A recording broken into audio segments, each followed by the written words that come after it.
चली गई। ऋतुध्वज ने मदालसा को घोड़े पर बिठाया और स्वयं भी उस पर सवार हो पाताल लोक से जाने लगे। इतने में पाताल केतु को यह समाचार मिल गया और वह दानवों की विशाल सेना लिए राजकुमार के सामने आ डटा। राजकुमार भी बड़े पराक्रमी थे। उन्होंने हंसते हंसते बाणों का जाल सा फैला दिया और त्वाष्ट्र नामक दिव्य अस्त्र का प्रयोग करके पाताल केतु सहित समस्त दानवों को भस्म कर डाला। इसके बाद वे अपने पिता के नगर में जा पहुंचे।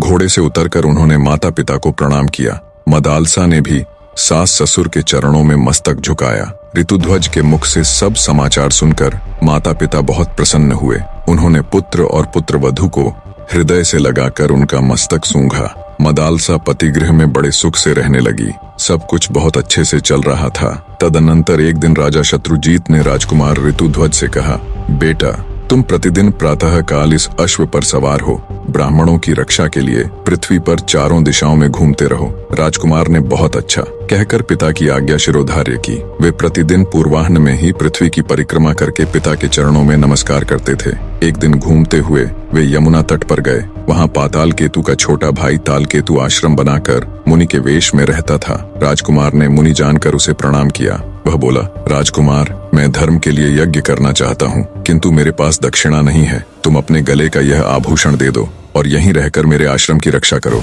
मैं जल के भीतर प्रवेश